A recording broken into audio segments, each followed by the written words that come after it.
ആ ലെവലിലേക്ക് കേരളം പോയി കഴിഞ്ഞാൽ 2035 2040 കാലഘട്ടത്തേക്കുള്ള വികസനം കണക്കാക്കി കർണാടകയിലെയും ഹൈദരാബാദിലെയും IT കമ്പനികൾ വാങ്ങിക്കൂട്ടിയ ഭൂമിയും land bank, special economic zone permission അടക്കം വാങ്ങി നിർമ്മാണ പ്രവർത്തനങ്ങൾ നടക്കുന്ന ഭീമൻ കെട്ടിടങ്ങളും എല്ലാം വലിയൊരു ശതമാനം പാഴാകുമെന്നും ഇതിലൂടെ തങ്ങൾക്ക് വരാനിരിക്കുന്ന ഇൻഫ്രാസ്ട്രക്ചർ ലെൻഡിംഗ് ബിസിനസ് അവതാളത്തിലാകുമെന്നും ഇത് വലിയ സാമ്പത്തിക ബാധ്യത ഉണ്ടാക്കുമെന്നും അവർ മനസ്സിലാക്കി. സർ, ഈ വികസന വിപ്ലവത്തെ തടയിടാൻ പോംവഴിയായി അവർ കണ്ടെത്തിയത് കേരളത്തിലെ കോൺഗ്രസിനെ കൂടെ നിർത്തി ഈ പദ്ധതിയെ തകർക്കുക എന്നതായിരുന്നു. സർ,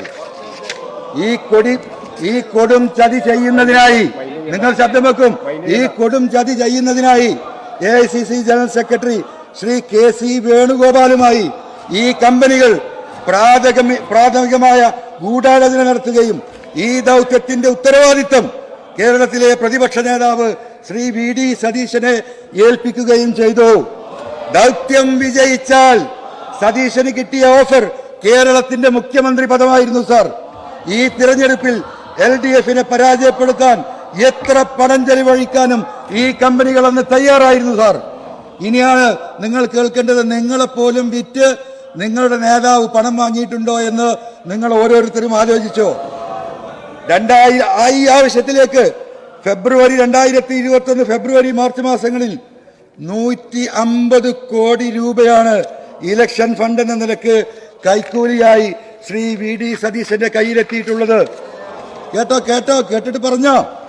ബാംഗ്ലൂരിൽ നിന്നും ഫ്രോസൺ ചെയ്ത മത്സ്യം കൊണ്ടുവരുന്ന 20 ഫീറ്റ് കണ്ടെയ്നർ ലോറിയിൽ 50 കോടി രൂപ വീതം 3 ഘട്ടങ്ങളിലായാണ് പണം തൃശൂർ ചാവക്കാടിനടുത്തുള്ള ചേറ്റുവക്കടപ്പുറത്തെത്തിച്ചത്. അവിടെ നിന്നും 2 ആംബുലൻസുകളായി VD സതീശന്റെ കൂട്ടാളികളുടെ കയ്യിൽ ഈ പണം എത്തുകയും 2021 തിരഞ്ഞെടുപ്പിൽ മത്സരിച്ച 150 കോടി വന്നിട്ട് നിങ്ങൾക്ക് എന്ത് കിട്ടിയെന്ന് എനിക്കറിയില്ല. എനിക്കറിയുന്ന കുറച്ച് കോൺഗ്രസ് മത്സരിച്ച സ്ഥാനാർത്ഥി സുഹൃത്തുക്കളോട് ഈ വിവരം അറിഞ്ഞപ്പോൾ ഞാൻ അന്വേഷിച്ചു, നിങ്ങൾക്കൊക്കെ ഇലക്ഷൻ ഫണ്ട് എന്താ കിട്ടിയെന്ന്. ഫണ്ട് വരും, നിങ്ങൾ മുന്നോട്ട് പോയിക്കോ എന്ന് പറഞ്ഞു. പലരും പാവപ്പെട്ട കോൺഗ്രസിന്റെ സ്ഥാനാർത്ഥികളെ വീട് പണയം വെച്ചിട്ട് ഇപ്പൊ എത്തിയില്ല. കിട്ടിയ കാശ്, ഈ വാങ്ങിയ കാശിന്റെ എത്ര ശതമാനം നിങ്ങൾക്ക് കിട്ടിയോന്ന് എനിക്കറിയില്ല, കിട്ടിയവർക്കറിയാം. ഈ പണം കേൾക്കും, നിങ്ങള് പറയാം, നമ്മളിവിടെ ഉണ്ടല്ലോ. ഈ പണം ഉപയോഗിച്ച് പ്രതിപക്ഷ നേതാവ് കർണാടകയിലാണ് ഈ പണം കൊണ്ട് നിക്ഷേപിച്ചിട്ടുള്ളത്. എന്നും രാവിലെ ബാംഗ്ലൂരിലേക്കാണ് പോകുന്നത്. ആ യാത്രാരേഖകൾ പരിശോധിക്കട്ടെ. 1 മാസത്തിൽ 3 തവണയെങ്കിലും കേരളത്തിന്റെ പ്രതിപക്ഷ നേതാവ് ബാംഗ്ലൂരിൽ പോയിട്ടുണ്ടോ അല്ലോ എന്നത് അന്വേഷണ ഏജൻസികൾ പരിശോധിക്കട്ടെ. അത് കഴിഞ്ഞില്ലല്ലോ 2021 തൃക്കാക്കര തെരഞ്ഞെടുപ്പ്. ആ തെരഞ്ഞെടുപ്പിലും മുഖ്യ വിഷയമായി നിങ്ങൾ ഉയർത്തിയത് ഈ കേരളയിൽ തന്നെയായിരുന്നു. എത്ര കോടിയാണ് കിട്ടിയത് ആ തെരഞ്ഞെടുപ്പിന്? 25 കോടി. ഒരു മിനിറ്റ് സർ, ഒന്ന് പറഞ്ഞു തീരട്ടെ, ഒരു സീരിയസ് ആയ വിഷയമാണ്. 25 കോടി.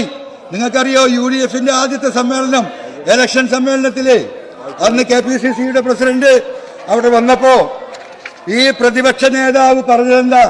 ഇവിടെ ഇലക്ഷൻ ഞാൻ നടത്തും, എനിക്ക് KPCCയുടെ ഒരു ഔദാര്യവും ആവശ്യമില്ല എന്ന് അന്ന് പറഞ്ഞത് പ്രിയപ്പെട്ട രമേശ് ചെന്നിത്തലയടക്കം ഈ 25 കോടിയുടെ ബലത്തിലായിരുന്നോ എന്നൊന്ന് അന്വേഷിച്ചോട്ടെ.